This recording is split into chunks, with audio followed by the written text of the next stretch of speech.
नमस्कार, मैं रवीश कुमार। जब भी हम यह सुनते पढ़ते हैं कि पढ़ाई हिंदी या मातृभाषा में होनी चाहिए, हम डर क्यों जाते हैं? क्या हमारे देश में लोग मातृभाषा में नहीं पढ़ रहे हैं? अगर आप सरकारी स्कूलों का विस्तार देखेंगे और गरीबों की शिक्षा तक पहुंच का मूल्यांकन करेंगे तो अभी ही करोड़ों बच्चे अपनी मातृभाषा में शिक्षा ग्रहण कर रहे हैं। इसी दिल्ली शहर में 12 बांग्ला माध्यम के स्कूल हैं और 13 उर्दू माध्यम के। संख्या भले पर्याप्त ना हो, मगर हिंदी अंग्रेजी के अलावा इस शहर में कन्नड़, तेलुगु, बांग्ला और उर्दू के स्कूल चलते हैं। ये इसलिए बता रहा हूं कि भारत में मातृभाषा में पढ़ाई होती है।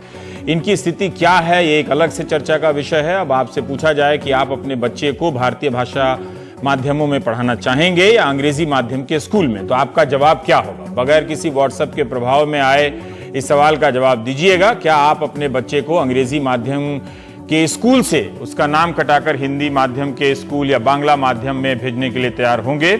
यह सवाल मेरा है, ना कि किसी सरकार ने भेजा है। 8 अक्टूबर 2015 के रोज टाइम्स ऑफ इंडिया की रीमा नागराजन की एक रिपोर्ट छपी थी कि 2008 और 9 में दिल्ली के 9 जिलों में से सिर्फ 2 जिलों में अंग्रेजी माध्यम छात्रों की संख्या हिंदी वालों से अधिक थी।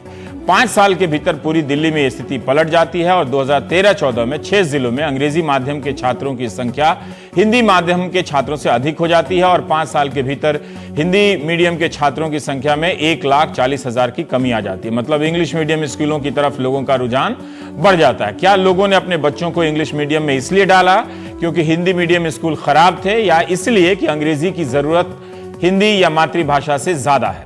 यह भी एक तथ्य है कि दुनिया भर में मातृभाषा में शिक्षा देने की वकालत होती रहती है। विद्वान इसे ही श्रेष्ठ माध्यम मानते हैं। शुक्रवार की इंडियन एक्सप्रेस में आशुतोष भारद्वाज की खबर छपी कि राष्ट्रीय स्वयंसेवक संघ से जुड़े शिक्षा संस्कृति उत्थान न्यास ने मानव संसाधन मंत्रालय के सामने प्रस्ताव रखा है कि सभी स्तर से अंग्रेजी की अनिवार्यता समाप्त कर दी जाए। सभी स्कूलों में कक्षा 5 तक मातृभाषा अनिवार्य हो। हर राज्य में उस भाषा का विश्वविद्यालय कायम हो जिसमें प्रबंधन, मैनेजमेंट, इंजीनियरिंग, मेडिकल की पढ़ाई वहां की भाषा में हो।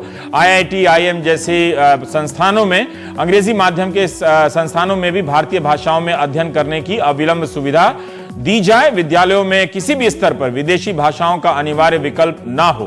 त्रिभाषा नीति की समीक्षा कर नई भाषा नीति पर विचार हो। शिक्षा संस्कृति उत्थान न्यास के प्रमुख दीनानाथ बत्रा हैं। इसी साल अगस्त में इकोनॉमिक टाइम्स की प्राची वर्मा की एक और रिपोर्ट छपी कि अंग्रेजी माध्यम के कारण कई छात्र पहले ही साल में फेल हो जा रहे हैं और उन्हें निकालना पड़ता है। 6 IIT में करीब 1% छात्र पहले वर्ष में अंग्रेजी के कारण निकाल दिए गए। IIT कानपुर के 3000 छात्रों में से 30 छात्रों को निकाला गया और IIT दिल्ली के 850 छात्रों में से 12 को। प्रतिशत के हिसाब से भाषा के कारण निकाले गए छात्रों की संख्या तो कम है, लेकिन इतने बड़े संस्थान से कोई अंग्रेजी के कारण बाहर हो जाए तो उसकी भाषा और सामाजिक पृष्ठभूमि पर गौर करना चाहिए। आप जानते हैं कि मानव संसाधन मंत्रालय नई शिक्षा नीति पर सलाह मशवरा कर रहा है। शिक्षा संस्कृति उत्थान न्यास ने सिर्फ सुझाव दिए हैं, वो अभी सरकार की नीति नहीं है। यह स्पष्ट रहना चाहिए। हमारे सहयोगी अखिलेश शर्मा ने बीजेपी के सूत्रों से बताया है कि हम देश को पीछे नहीं ले जा सकती, ये पार्टी मानती है। दक्षिण भारतीय राज्यों के भी अपने सवाल हैं।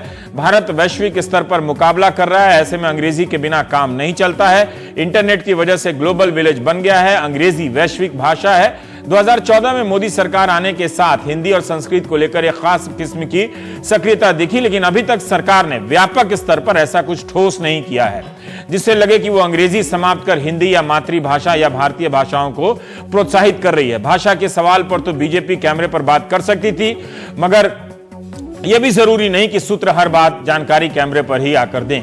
2005 में यशपाल कमेटी ने जो नेशनल करिकुलम फ्रेमवर्क बनाई थी, उसमें उन्होंने कहा है कि स्कूलों में शिक्षा का माध्यम घर में बोली जाने वाली भाषा हो। और यशपाल कमेटी ने मदर टंग से पहले होम लैंग्वेज और फर्स्ट लैंग्वेज शब्द का इस्तेमाल किया है। कमेटी ने कहा है कि स्कूल प्राथमिक स्तर पर होम लैंग्वेज में जरूर शिक्षा दे और अंग्रेजी के महत्व को खारिज नहीं किया इस कमेटी ने, उसके विकल्प को स्वीकार किया। लेकिन शिक्षा संस्कृति उत्थान न्यास है, वो अंग्रेजी की अनिवार्यता को समाप्त करने की बात करता है। दोनों में बड़ा अंतर है। 2005 के नेशनल करिकुलम फ्रेमवर्क में कहा गया कि अंग्रेजी शुरू करने के स्तर का मामला राजनीतिक है, ना कि इसके पीछे कोई अकादमिक या उपयोगिता का मुद्दा है, फिजिबिलिटी। अंग्रेजी को करिकुलम या पाठ्य चर्चा में किस स्तर से पढ़ाया जाए, इस बारे में जनता की राय का आदर करना होगा, इस आश्वासन के साथ, शर्त के साथ कि हम उस तंत्र को और अधिक नीचे ना ले जाएं जो फेल रहा है। इसके अलावा आरएसएस से जुड़ी संस्था का सुझाव है कि हर विश्वविद्यालय 10 गांवों को गोद ले ले, शिक्षण संस्थाएं एक बस्ती या गांव गोद ले ले। प्रधानमंत्री ने भी सांसदों से कहा है कि वे आदर्श ग्राम योजना के तहत गांव गोद ले लें। सारे गांव गोद ले लिए जाएंगे तो बाकी एजेंसियां जैसे पंचायत से लेकर जिले की एजेंसियां क्या कुछ नहीं करेंगी, या वो क्यों ऐसा फेल हो रहे हैं कि गांवों को गोद दिए जाने का आइडिया इतना चल पड़ा है। इस पर कभी और चर्चा करेंगे। लेकिन एक और मुद्दा है कि सुझाव पत्र में यह भी कहा गया कि शोध का प्रकाशन अधिक से अधिक भारतीय भाषाओं में हो। अंग्रेजी में जब हो तो उसे एक भारतीय भाषा में अनुवाद उसका अनिवार्य कर दिया जाए। शोध कार्य को राष्ट्रीय आवश्यकता से जोड़ा जाए। शोध को राष्ट्रीय आवश्यकता से कैसे जोड़ा जाएगा, हम इस पर बात करेंगे। क्या कविता या कहानी में होने वाले शोध को राष्ट्रीय आवश्यकता हम मानेंगे? रिसर्च में राष्ट्रीय आवश्यकता कैसे तय हो? क्या कोई राष्ट्रीय आवश्यकता आयोग होगा? अपने लिए जुगाड़ खोज रहा हूं। क्या इस वक्त जरूरी विषयों पर शोध नहीं होते हैं? यह कहते हुए इस बात को रेखांकित करना बहुत जरूरी है कि इस वक्त तमाम विश्वविद्यालयों में, खासकर राज्यों में, अनाप शनाप विषयों पर और ऐसे तैसे पीएचडी होती है। बहरहाल, क्या आप अंग्रेजी की अनिवार्यता से मुक्ति पाने के लिए तैयार हैं? फिर से कह दें कि यह सुझाव है, सरकार का फैसला नहीं। हम बात करेंगे, हमारे साथ हैं प्रोफेसर अपूर्वानंद, हिंदी विभाग, दिल्ली विश्वविद्यालय, और संजय स्वामी हैं, आप संयोजक हैं शिक्षा संस्कृति उत्थान न्यास के। सरकार तो लगता है कि वो नहीं मानेगी, कि वो कह रही है कि अंग्रेजी वैश्विक भाषा है। आप लोग कह रहे हैं कि अंग्रेजी की समाप्त कर देनी चाहिए। कोई तर्क बताइए। हमारा ये मानना है, और हमने पूरे देश में पिछले 3 सालों में 3000 से अधिक गोष्ठियां की हैं, विश्वविद्यालयों के साथ मिलके, कॉलेजों के साथ मिलके, विद्यालय स्तर के संस्थाओं से मिलके, और उसमें और संघ लोक सेवा आयोग का एक बड़ा आंदोलन दिल्ली में 1.5 साल पहले चला था। उसमें ध्यान ये आता है कि केवल अंग्रेजी का जो हवा खड़ा हो गया है देश के अंदर, उस कारण से भारतीय भाषाओं के विद्यार्थी पिछड़ जाते हैं। उस कारण से जो कई शोध हुई हैं और विदेशों में भी शोध हुई हैं, उसमें यह ध्यान में आता है कि हमारे देश में 5% लोग जो हैं वो अंग्रेजी माध्यम से लिखने पढ़ने बोलने वाले हैं। बाकी अलग अलग प्रांतों में अलग अलग भाषाओं में अपना ज्ञान प्राप्त करते हैं। और जो वैज्ञानिक दृष्टि से शोध हुई है उसमें मानते हैं कि अपनी भाषा में बच्चा पहले स्तर पे ही बोलना, समझना, सीखना शुरू कर देता है। दूसरी भाषा के अंदर वो 5वें स्तर पे जाके उसके अंदर ये चीजें आती हैं। तो इस कारण से हमारा यह मानना है कि प्राथमिक शिक्षा मातृभाषा में हो। जो बच्चा जिस वातावरण में पलता बढ़ता है उसका सोचने का तरीका उसी भाषा में होता है। उसका क्या करेंगे, मतलब उसको कैसे करेंगे? जितने प्राइवेट स्कूल अब खुल गए हैं इंग्लिश मीडियम, क्या उनको हिंदी मीडियम किया जाएगा? क्या करेगी सरकार? अगर नीति बना भी दे तो क्या कर लेगी सरकार इसमें? सरकार की जो एजेंसियां हैं, केंद्रीय माध्यमिक शिक्षा बोर्ड है और राज्यों के बोर्ड हैं, वो कम से कम ये ऑप्शन दें कि एक सेक्शन मातृभाषा में कम से कम रहे। बच्चे के पास ऑप्शन ही नहीं छोड़ा, केवल सारा विद्यालय प्राइवेट स्कूल अब एक सेक्शन हिंदी मीडियम भी डाल नहीं है, ऐसा भी नहीं है। एक सेक्शन भी नहीं है, बल्कि हमने सरकार से अभी आपने कहा अंग्रेजी की अनिवार्यता समाप्त हो, तो वो इसका मतलब हम तो यही समझेंगे ना कि अंग्रेजी जब अनिवार्य नहीं रहेगी तो अंग्रेजी मीडियम स्कूल हिंदी मीडियम हो गया। अंग्रेजी एक भाषा के तौर पर है। अंग्रेजी एक भाषा के रूप में रहे। अंग्रेजी भाषा के रूप में तो रहेगी ही रहेगी। तो बहुत सारी भाषाएं हैं, जर्मन भी पढ़ाते हैं, संस्कृत भी पढ़ाते हैं लोग, बांग्ला का भी विकल्प देते हैं या उर्दू का विकल्प देते हैं। मैं समझना चाहता हूँ, मीडियम के तौर पे मैं जानना चाहता हूँ। इंग्लिश एक पीरियड के तौर पे उसकी बात मैं नहीं कर रहा हूँ, मैं मीडियम के तौर पे जानना चाहता हूँ। माध्यम आप लोगों ने 3000 गोष्ठियां की हैं, तो क्या उसमें निकला है कि हिंदी इंग्लिश मीडियम प्राइवेट स्कूलों को हम बदल देंगे हिंदी मीडियम में? सुविधा जो है विद्यार्थी के लिए होनी चाहिए, वो किस माध्यम में पढ़ना चाहता है, ना कि नहीं। वो सरकार अगर वो नीति बनाएगी जो आपने सुझाव दिया ना, तो आप देखिए दीनानाथ बत्रा जी का नाम आते ही लगता है कि सीरियस है, बहुत सारी बात सरकार मंत्री लोग मान लेता है, तो हम सीरियसली ले रहे हैं। आप बताइए कि अगर वो सरकार तैयार भी होना चाहे तो क्या करेगी? क्या वो ऐसा कर सकती है? सरकार कर सकती है, कर सकती है। आपको लगता है कि कर सकती है, पर वो तो बोल भी नहीं पा रही। तो अभी तो खैर एक सुझाव पे क्यों बोले? आप ही कह रहे हैं कि मंत्री कह रहे हैं 50,000 से ज्यादा सुझाव आए, तो अभी तो उसका बनता नहीं है कि वो किसी एक सुझाव पे बोले। लेकिन फिर भी हम जानना चाहते हैं कि ये संभव है क्या? अगर आप ही को प्रकाश जावड़ेकर जी के साथ रख दें तो आप क्या सारे इंग्लिश मीडियम स्कूल को हिंदी मीडियम कर देंगे किसी भी नीति के तहत? हमने कहा है कि पूरा जो इंग्लिश मीडियम विद्यालय कर दिए गए हैं, जो उन्होंने अपने आप कर ली, ज्यादातर पब्लिक स्कूलों में है ये। सरकारी में नीतियां, सरकार भी पब्लिक स्कूलों के कारण से अगर संख्या घट रही है विद्यार्थियों की तो वो भी इंग्लिश मीडियम में जा रहे हैं। कुछ प्रचार तंत्र है, तो हम कहते हैं कि विद्यार्थी के लिए आपने विकल्प ही नहीं छोड़ा कि विद्यार्थी सरकारी स्कूल है, हिंदी मीडियम के स्कूल हैं, सरकारी स्कूल हैं, तो विकल्प कैसे नहीं है? तो हर राज्य में सरकारी स्कूल है, तो विकल्प कहां नहीं सरकार ने नहीं छोड़ा? इसी दिल्ली में आपने बताया, अभी मैंने भी चेक किया कि 1000 स्कूल तो सिर्फ दिल्ली सरकार के एडेड वाले, बाकी तो 400-700 वो जोड़ूंगा तो लगभग 2-2,500 स्कूल उनके भी बंद। हाँ, उनके तो भी सरकार तो हिंदी माध्यम में पढ़ने का विकल्प तो देती है। हाँ, उनके भी हैं, परंतु अभी दिल्ली में इतने पब्लिक स्कूलों को मान्यता इसीलिए मिली है कि दिल्ली की आबादी संघन होती जा रही है, हर जगह विद्यालय सरकारी सरकार पर जमीन नहीं है, तो इसलिए वहां विकल्प है कि विद्यार्थी जिस माध्यम में पढ़ना चाहता है, जो रिसर्च कहती है वो कहती है कि बच्चे की अगर 8वीं तक की शिक्षा उसकी मातृभाषा में हो तो उसका बहुत ज्यादा विकास होता है। उसके बाद 9वीं क्लास भी सरकारी स्कूल हैं इस देश में, मध्य प्रदेश, बिहार, इन सब का, उत्तर प्रदेश, हरियाणा, इन सब का अगर आप जो सरकारी माध्यमों में जो नतीजे आते हैं, 2 है, मातृभाषा में तो पढ़ रहे हैं, और हम भी आपकी इस राय से सहमत रखते हैं कि मातृभाषा में होनी चाहिए, जो मुझे समझ में आती है, क्योंकि मैंने तो एक ही माध्यम में पढ़ाई आज तक की है, बीच में अंग्रेजी थोड़ा पढ़ने लगा, वो अलग बात है। तो उसमें मैंने देखा कि जो रिजल्ट आते हैं 10वीं में ज्यादातर बच्चे फेल हो जाते हैं। तो ये कोई शर्त नहीं हो सकती ना कि मातृभाषा में पढ़ा देने से बच्चे का विकास सर्वांगीण शुरू हो जाएगा। अभी जो तो हम जब ये कहते हैं कि सरकार मातृभाषा को प्रोत्साहित नहीं करती है, तो हम ये गलती करते हैं, क्योंकि सरकार ने सरकारी स्कूल बनाए हैं हर राज्य में, तो वो अपने स्तर पर उन राज्यों की मातृभाषा को प्रोत्साहित तो कर रही है ना। नहीं, हमने त्रिभाषा सूत्र में बात ये कही है, और इसके अंदर प्राथमिक शिक्षा हमने कहा है पूर्णतः मातृभाषा में हो, जिस राज्य गुजरात है गुजराती नहीं, जब आपने 3000 गोष्ठियां की तो ये बताइए ना कि कैसे आप इस नतीजे पे पहुंचे कि इंग्लिश की अनिवार्यता समाप्त कर दी जाए, किधर से समाप्त करेगी? क्या सरकार इस तरह से लिख के दे सकती है, ऑर्डर कर सकती है? बताइए। हमने सरकार को सुझाव दिए हैं, हाँ, उन गोष्ठियों के माध्यम सुझाव दिए हैं, उसमें प्रोफेसर तो आप नतीजे पे आप पहुंचे होंगे ना, सरकार के पास तो अभी बहुत सारे सुझाव हैं, मान लेते हैं कि आपकी बात मत, तो आप बताएं कैसे अंग्रेजी मीडियम में हो सकता है?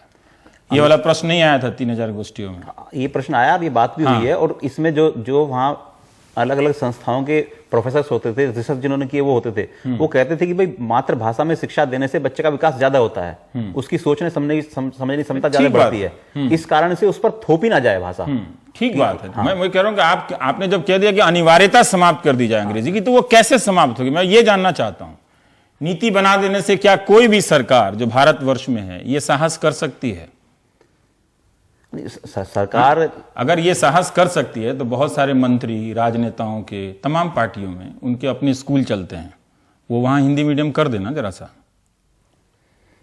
ये तो कर दें, आप करवा लीजिए, आप करवा लीजिए, सच बात करते हैं, प्रैक्टिकल बात करते हैं, करवा सकते हैं आप। ज्यादातर वैसे शहरों में इसका असर कहीं करवा सकते हैं, आप नहीं करवा सकते ना। नहीं, हम जितने इंजीनियरिंग कॉलेज खुले हैं उनमें से बहुत सारे लोग हर पार्टी के एमपी होंगे, हो सकता है बीजेपी के भी एमपी हों या नेता हों, वो खोल लेंगे हिंदी मीडियम में। मध्य प्रदेश की सरकार ने एक हिंदी मीडियम में इंजीनियरिंग कॉलेज खोला, खोल लेंगे। अभी तो केवल मध्य प्रदेश और राजस्थान ऐसे 2 राज्य खोल लेंगे। प्रैक्टिकल बात करते हैं। जी, बताइए। नहीं, वैसे भी बताऊं आपको मैं कि मध्य प्रदेश और राजस्थान 2 ऐसे राज्य जहां 12वीं के बाद हिंदी माध्यम है, बाकी तो प्रांतों में 12वीं के बाद ना चिकित्सा क्षेत्र में, मेडिकल क्षेत्र में, ना इंजीनियरिंग में, ना प्रबंधन में, किसी भी क्षेत्र में ना पाठ्यक्रम में, ना पुस्तकें। हिंदी माध्यम में होना चाहिए वो एक बात है, अंग्रेजी की अनिवार्यता समाप्त कर देनी चाहिए वो दूसरी बात है। दोनों अलग बात हो गई ना। हाँ, तो अगर विद्यार्थी के पास अंग्रेजी के अलावा कोई ऑप्शन ही नहीं है, अवसर ही नहीं है, तो वो क्या करेगा? उसकी मजबूरी है। उस कारण से जो आपने भी आंकड़े दिखाए हैं, ये कहते हैं कि मातृभाषा में विकल्प उपलब्ध कराने की अनिवार्यता होनी चाहिए अंग्रेजी के साथ, लेकिन जब आप कहते हैं कि सभी स्तरों पर अंग्रेजी समाप्त हो जानी चाहिए, मैं बहुत समय दे रहा हूं आपसे, हाँ, तो आपको ये शिकायत ना रहे कि आपको मौका नहीं दिया। 3000 गोष्ठियां की तो मैं डर गया कि हम न्यूज वाले तो 4 नेताओं के बयान पे ही अपना दिन काट देते हैं। आप पता ही इस देश के पीछे, हमारे पीछे 3000 गोष्ठियां होंगी, मजाक थोड़ी है वो। शब्द का अर्थ एक ही है, हम कहते हैं अनिवार्यता नहीं होनी चाहिए, और इसका दूसरा पहलू ये है कि ये विकल्प पता नहीं चला। देखिए, हम लिखने के लिए लिख देते हैं, उसमें मैं तो कह रहा हूं कि मातृभाषा में तो होनी चाहिए पढ़ाई, वो तो यशपाल कमेटी ने भी कही है, और जितने सुनते पढ़ते रहते हैं ठीक ही लगती है ये बात, है ना। तो उसका परिणाम ये हो रहा है कि जितने सार्वजनिक परीक्षाएं हो रही हैं, यूपीएससी के एग्जाम हो रहे हैं, एसएससी के हो रहे हैं, उनमें केवल अंग्रेजी माध्यम के कारण से जो भारतीय भाषाओं के विद्यार्थी हैं उनका पीछे रह जाते हैं। और एक जो है, जब एक सोसाइटी में बच्चा बैठता है विश्वविद्यालय के अंदर आके, तो उसको लगता है कि शायद मैं कहीं पीछे हूं इनसे, ऐसा उसको लगता है, क्योंकि वो उसके ऊपर प्रेशर रहा 10वीं क्लास से, 11वीं क्लास से, 12वीं क्लास से अंग्रेजी का। अगर आप दिल्ली को देखें, दिल्ली के अंदर 100 करोड़ का बिजनेस केवल इंग्लिश स्पीकिंग कोर्स का है, परिणाम कुछ नहीं है। अभी आप बता रहे हैं, आंकड़े बता रहे हैं कि सरकारी क्या विद्यालयों बंद करा देंगे वो उसको? कैसे क्या कराएंगे? वो व्यापार है। चलेगा ना, वो तो बाजार के वो व्यापार है, वो व्यापार है, तो चलेगा ना, व्यापार है। लोग क्यों जाते हैं 100 करोड़ का? क्योंकि उनको अंग्रेजी सीखनी है। अगर उनको हिंदी में मार्केट होता तो हिंदी सीखने जाते हैं, वो उर्दू सीखने जाते हैं, बांग्ला सीखने जाते हैं। तो इसलिए सरकार जिस तरफ दिशा तय करती है उस तरफ लोग बढ़ते हैं, ऐसा नहीं बढ़ते भी हैं लोग। यही बात, क्योंकि इसी को हम चीज को आगे देखें। ठीक है, इनकी आस्था है कि सरकार जिस तरफ दिशा तय करे। मैं उसमें, क्या आपको इस बात से एतराज है कि मातृभाषा में पढ़ाई नहीं होनी चाहिए?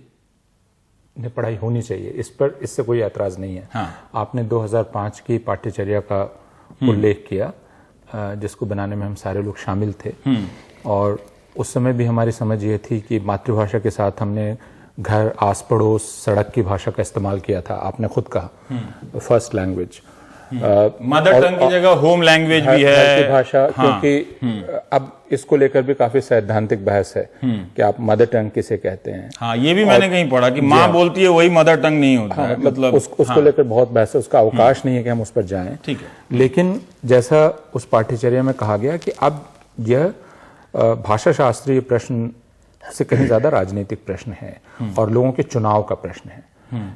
चूंकि आप एक जनतंत्र में हैं, आप लोगों से उनके चुनाव का अधिकार ले नहीं सकते।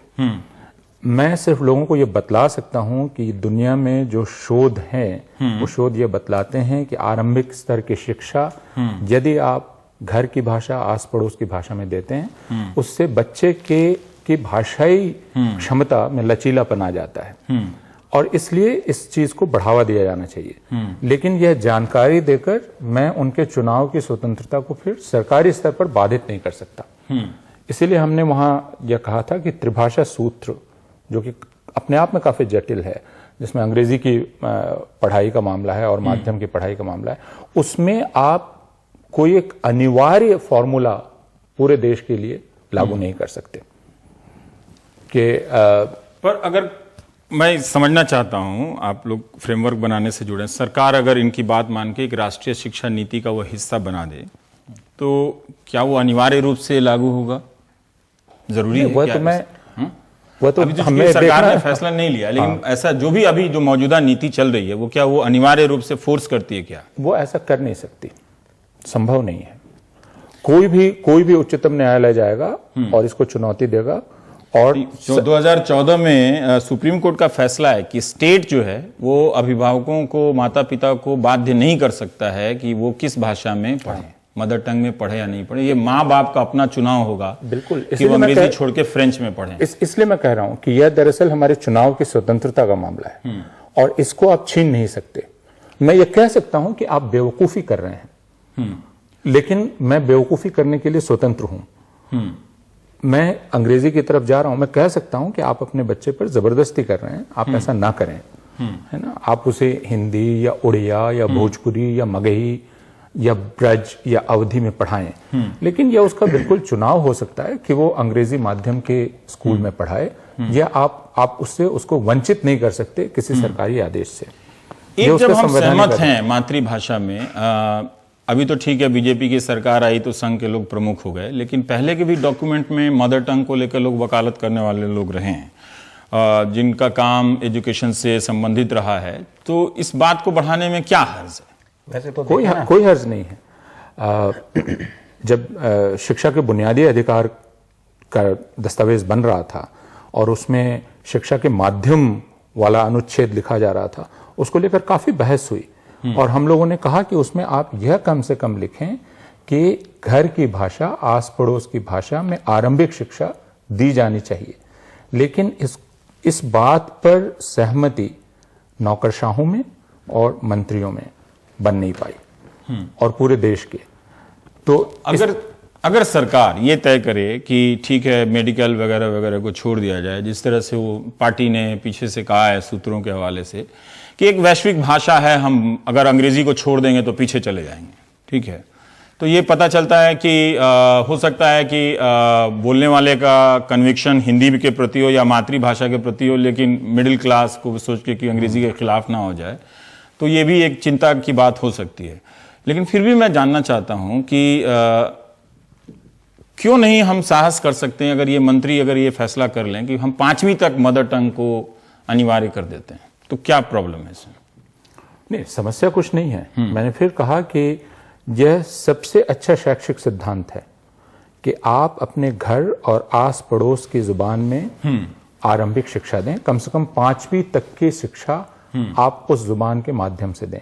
यह सबसे माना हुआ शैक्षिक सिद्धांत है, पूरी दुनिया में इसको माना जाता है, सिर्फ हम नहीं मानते और ऐतिहासिक कारणों से नहीं मानते।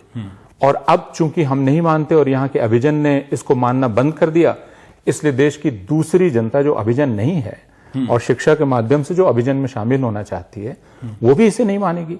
मसलन इसका सबसे पहला विरोध दलित करेंगे। वो कहेंगे कि आपने तो अंग्रेजी सीख ली और अब आप मुझे ये बतला रहे हैं कि आप भोजपुरी में और मगही में करें। डॉक्टर अम्बेडकर ने कहा कि अंग्रेजी जी शेरनी का हाँ, दूध तो है। इसलिए अब यह एक दूसरे, इसीलिए मैं कह रहा हूं कि यह प्रश्न अब राजनीतिक प्रश्न है।